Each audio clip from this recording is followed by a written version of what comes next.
The Oscar-winning film Anora may be fictitious, but the over-the-top mansion prominently featured in it certainly exists in real life. Priced at a staggering $30 million when it first hit the market more than a decade ago, this 14,000-square-foot Brooklyn behemoth, once home to a Russian heiress dubbed Russia's Paris Hilton, is now basking in its own limelight. In the wake of the movie's many victories on Sunday night, and as film buffs and real estate aficionados alike scramble to decode its allure, this mansion's journey from oligarch hideaway to Hollywood darling offers a window into a corner of New York City few outsiders ever get a glimpse of. Directed by Sean Baker, who snagged Best Director for his efforts, Anora tells the story of Ani Mikey Madison, newly crowned Best Actress, a street-smart stripper from Brooklyn, and Vanya, Mark Edelstein, the reckless 21-year-old scion of a Russian billionaire, who's spending time away from Russia and living in this very property. Their rhapsodic and star-crossed romance unfurls against the backdrop of this jaw-dropping estate, a labyrinth of marble, mirrors, and excess that Baker stumbled upon with a Google search for the biggest and best mansion in Brighton Beach. He missed that mark by a few miles, landing instead in Mill Basin, a waterfront enclave where Russian wealth has quietly taken root for decades. Baker told Variety he found the house fairly easily, marveling at its authenticity. Built by a real Russian oligarch, it was a casting coup too perfect to script. The mansion at 2458 National Drive is, to say the least, a statement. The residence presently belongs to a man named Michael Davidoff, a New York-raised financier born to Russian immigrants who nearly turned Baker away. Living there with his wife and 7 children, ages spanning 20-month-old twins to a 25-year-old, Davidoff hesitated to lease it out. With a 6,000-square-foot home around the corner still in his portfolio, the roughly $30,000 a day filming fee over nearly a month of production tipped the scales. At first, I didn't want to do it because it was a low-budget movie, Davidoff told The Post, skeptical after previously hosting glitzier shoots. I was kind of skeptical because I had movies shot there before, and they weren't low budget. But then I said to myself, you know what, I really like the director and his crew. And then I felt very comfortable with them. At the very least, the film crew was very into the home's aesthetic.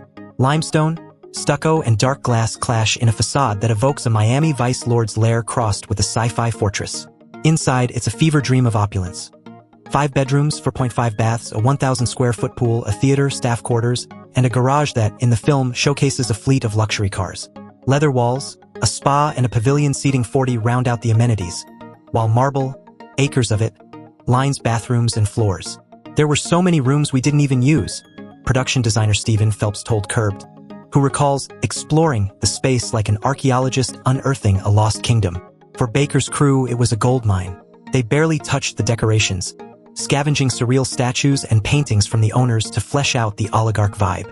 The style and the choices that were made in the construction feel real, Phelps added. Beyond its look, the home comes with quite the history. A woman named Anna Anisimova, the New York Magazine-anointed Russian Paris Hilton, lived there as a teen in the late 90s and early 2000s. Now Anna Schaefer, a Los Angeles-based skincare entrepreneur and aspiring actress, recalls her father, Vasily Anisimov, a billionaire with a $2.1 billion fortune per Forbes, snagging the place in 1996 with a move straight out of a movie. My dad was like, "Can we knock?" She told Curbed, recounting a family drive through Mill Basin with a real estate broker. The family opened the gate and my dad walked in, and as a joke was like, "Do you want to sell your house to me?" What followed was surreal. We ended up having dinner there, Schaefer added, followed by a sleepover, her family inside, the owners on their yacht. They had this beautiful boat, she said. Anisimov, a former judo buddy of Vladimir Putin who parlayed aluminum into a real estate empire, liked the dead-end seclusion. There's no through traffic, Schaefer said.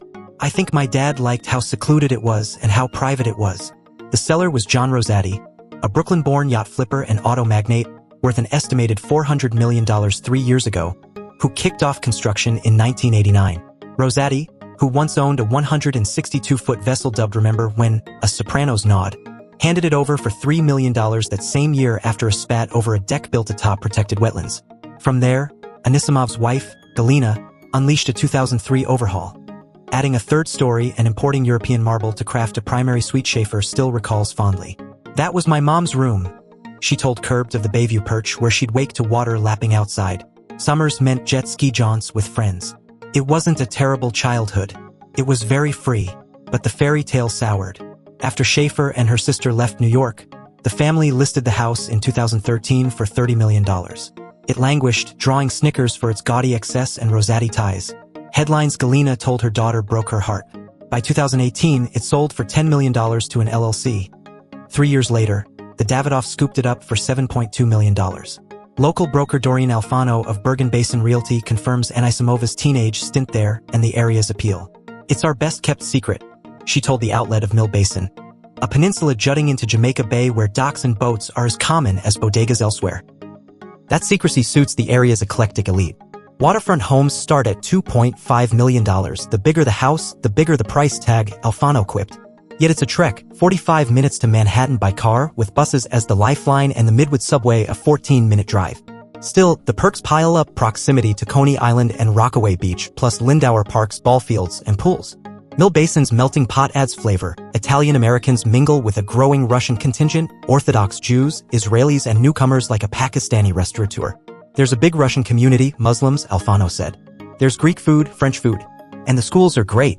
Average homes hover at $1 million, but this cinematic gem stands apart, a relic of excess now reborn as a cultural touchstone. When she heard that the film, centered around the mansion, had its big Oscars night, only one word came to mind: proud.